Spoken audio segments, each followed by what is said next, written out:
Super Soldier Serum. Dr. Abraham Erskine's Super Soldier Serum, a transformative force in Marvel Comics and the MCU, elevates ordinary individuals into extraordinary heroes, anchoring Captain America's enduring legacy. In comics, Erskine, under the alias Reinstein, develops the serum for Project Rebirth during World War II, turning frail Steve Rogers into Captain America in 1941. It enhances strength, speed, agility, endurance, and healing, amplifying Rogers' courage without side effects. Erskine's death ensures the formula's secrecy, but later experiments on Isaiah Bradley yield unstable results, often triggering aggression or physical collapse. In the MCU's The First Avenger, Erskine's prototype disfigures Hydra's Johann Schmidt, granting immense strength but warping his appearance. The perfected serum, stabilized by Vita Rays in 1943, transforms Rogers, curing ailments and boosting metabolism for rapid recovery. The MCU's Bradley survives brutal 1950s tests, and Dr. Wilfred Nagel's 2024 version, used by the Flag Smashers, requires a single vial derived from Bradley's blood via CIA research. Comics feature Rogers, Bradley, and volatile subjects like Nuke, while the MCU includes Rogers, Bradley, and Carly Morgenthau. Comics showcase Rogers' World War II heroics and moral resolve, while the MCU's Civil War depicts recreation sparking chaos, and The Falcon and the Winter Soldier reveals Bradley's exploitation by a callous system. Unlike the comics' patriotic focus, the MCU exposes the serum's dark underbelly, emphasizing Bradley's stolen decades. The serum promises perfection but courts disaster. Unstable variants wreak havoc, and its scarcity fuels deadly pursuits by governments and rogues. Rogers' steadfast heroism contrasts with Schmidt's corruption or Morgenthau's radicalism, driving narratives of power, justice, and accountability. Comics cement Rogers as a beacon of leadership, while the MCU grapples with ethical fallout, highlighting systemic wrongs. The serum's narrative weight lies in its dual nature, a tool for heroism and a catalyst for betrayal. For Rogers, it's a lifelong commitment to protect the vulnerable, but for Bradley, it's a bitter reminder of years lost to experimentation, pushing both to confront the serum's cost. Rogers fights to honor Erskine's trust, knowing every battle tests his resolve to keep the serum's power from falling into the wrong hands. Project Sentry. A clandestine Cold War experiment in Marvel Comics with faint MCU echoes, the Sentry serum creates a hero whose power comes with a devastating price. Chemist Robert Reynolds, seeking a recreational drug, ingests a golden formula, becoming Sentry in 2000, endowed with strength, speed, flight, energy manipulation, and invulnerability, power likened to 1,000,000 exploding suns. Its instability fractures his psyche, spawning the Void, a destructive alter ego tied to emotional volatility, making him both savior and threat. The MCU teases Sentry and Thunderbolts for 2025 but lacks serum specifics, leaving comics as the primary source. Reynolds is the sole user, the formula unreplicated. Comics trace Sentry's arc, culminating in his 2010 death during Siege, pitting his godlike might against a crumbling mind. The Void endangers Avengers, and Reynolds' mental health struggles reveal the serum's toll, unlike the Super Soldier serum's clean enhancement. Project Sentry's secrecy adds mystique, contrasting with the MCU's structured experiments, though future films may explore multiversal ties. The serum's cosmic stakes redefine Marvel's power scale, with Sentry's duality fueling intense conflicts. Its accidental creation underscores science's unpredictability, amplifying its catastrophic impact. Comics portray Sentry as an unstable ally, his power unsettling teammates. The MCU might lean into psychological horror, but comics shape the narrative, probing ambition's risks. The serum forces heroes to brace for apocalyptic threats, with Reynolds' battle against the Void at its heart. Unlike the comics' deep dive into his torment, the MCU's hints suggest a loner grappling with isolation. The serum's gift and curse define Reynolds' existence, leaving him teetering on the edge of control.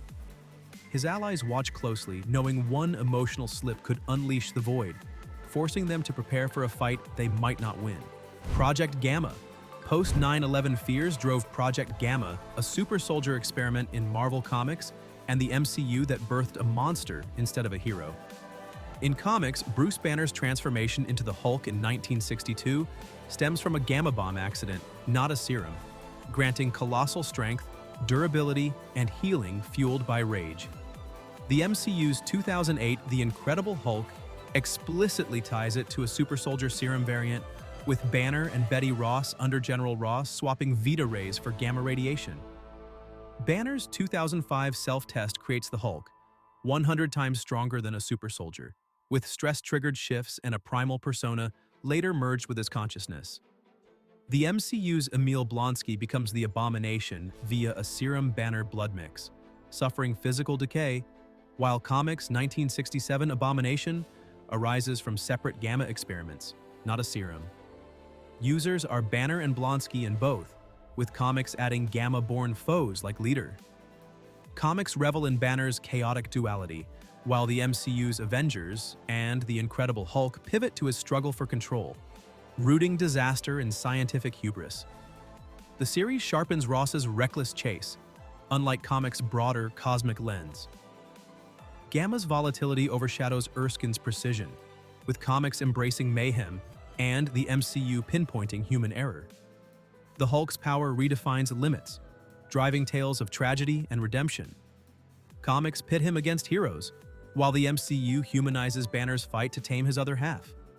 Both underscore ambition's toll, with the MCU's serum focus adding scientific stakes and comics' chaos expanding scope. Banner lives with the serum's consequences, evading Ross's relentless pursuit while grappling with the Hulk's rage, knowing a single outburst could destroy the fragile life he's built. Compound 5, Vought's Compound 5, a sinister force in the Boys comics and Amazon series, forges superhumans for a corrupt empire, hiding a grim past. Launched in 2006, comics depict Vought American refining it post-World War II from Nazi research, dosing infants for powers like strength, flight, or Homelander's laser vision, crafting soups for profit. The 2019 series anchors it in Nazi scientist Frederick Vaught's 1930s war experiments, later fueling Vought International's celebrity soups. Adult doses risk death, with side effects like Homelander's narcissism or dependency in weaker soups. Comics rely on crude formulas spawning mutations, while the series refines it, though Butcher and Huey's temporary shots threaten brain damage. Users include Homelander, the Seven, and Soldier Boy in both, with comics adding deformed soups and the series featuring Starlight and Kimiko. The drug powers the series' assault on corporate greed, with comics skewering Vaught's military ties and the series exposing Nazi roots and child testing, spurring the Boys' rebellion. The series deepens Kimiko's trauma, while comics keep Starlight's defiance and Butcher's dissent sharp but satirical. Unlike MCU Serums, Compound V's fame-driven model mocks heroism as a product. Comics amplify Soup's corruption, while the series grounds it in societal harm. Its varied powers outshine super soldier focus, cementing Vaught's ruthlessness. The drug ignites rebellion, bearing fake heroism. Starlight's fight for truth keeps her grounded, but Butcher's Compound V-fueled vendetta risks turning him into the very monster he hunts. Goblin Serum. Oscorp's Goblin Serum, a destructive spark in Marvel Comics and Spider-Man films, turns ambition into chaos, creating Spider-Man's deadliest enemies. Starting in 1964, comics show Norman Osborn crafting it for military contracts, testing it to become the Green Goblin, with superhuman strength, agility, durability, and intelligence.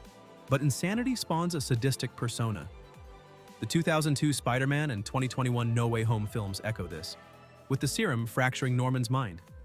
Harry Osborn, in 1973, comics, and 2007's Spider-Man 3, becomes the new Goblin, inheriting madness.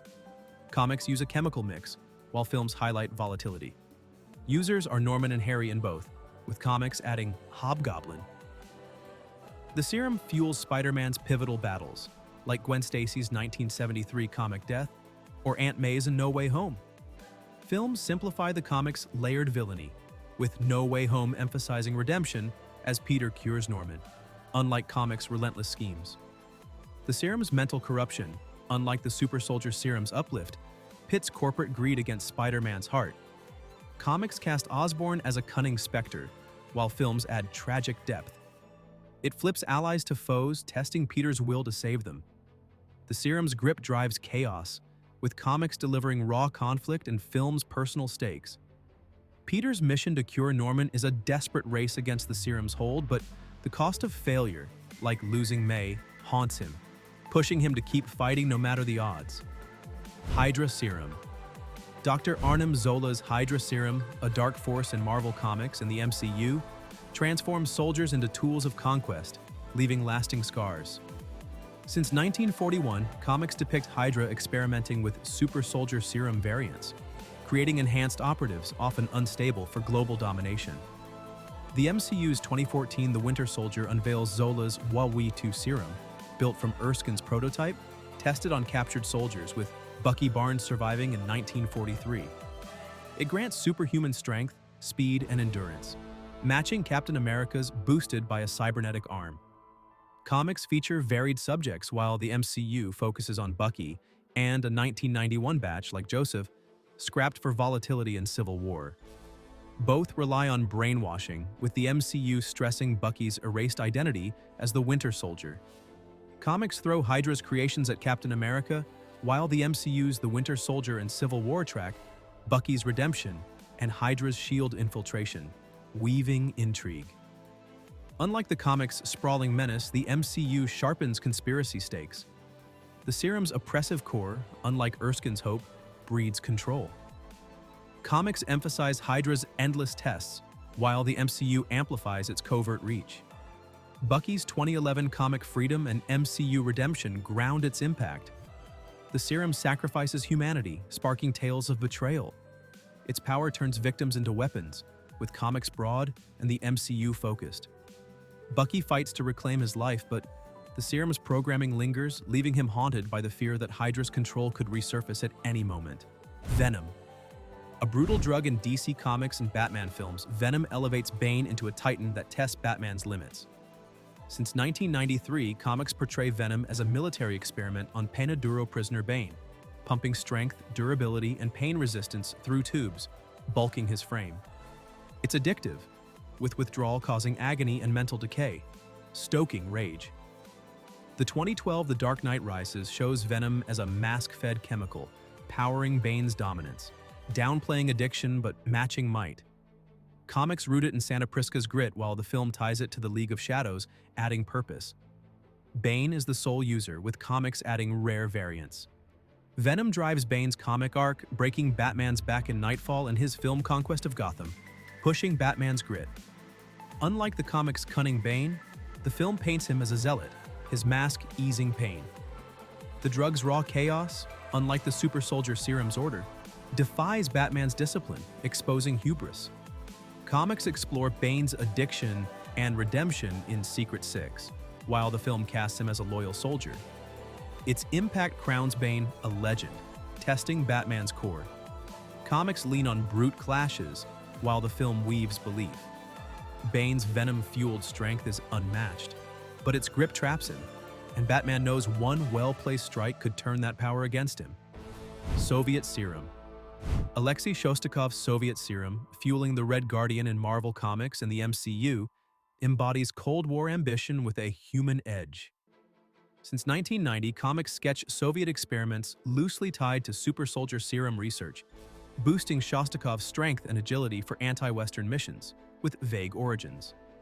The 2021 MCU's Black Widow details a serum, likely from Hydra or Bucky Barnes's blood via a Hydra Soviet deal, crafting Shostakov as the Red Guardian for covert strikes. It delivers superhuman strength, agility, and durability, rivaling Captain America's with no downsides, hinting at slowed aging in the MCU's spry Shostakov. Comics suggest multiple Red Guardians, but Shostakov leads while the MCU locks on him. Comics pit him against foes, flexing Soviet pride, while Black Widow blends humor and pain, showing Shostakov wrestling with post-Soviet irrelevance. The series adds Hydra intrigue, unlike comics' thin backstory. Both foil the serum against Captain America's ideal, bearing ambition. The MCU's layered Shostakov, juggling bravado and regret, outshines comics' patriot. Unlike the Hydra serum's mess, the Soviet version holds steady, but its rarity shows USSR limits. The serum frames the superhuman race, tying stakes to personal fights. Comics push rivalry, but The MCU makes Shostakov's loyalty and loss raw, leaving him swinging to prove he's still the hero he was, even if the world no longer cares. Hey, that's it for our deep dive into every super soldier serum. From Captain America's iconic boost to Bane's brutal venom, we covered the powers, the chaos, and the stakes. Which serum's your favorite? Drop it in the comments and let us know what other comic book topics you want us to tackle. If you enjoyed this, hit that like button, subscribe, and ring the bell for more superhero breakdowns. Thanks for watching, and we'll catch you in the next one.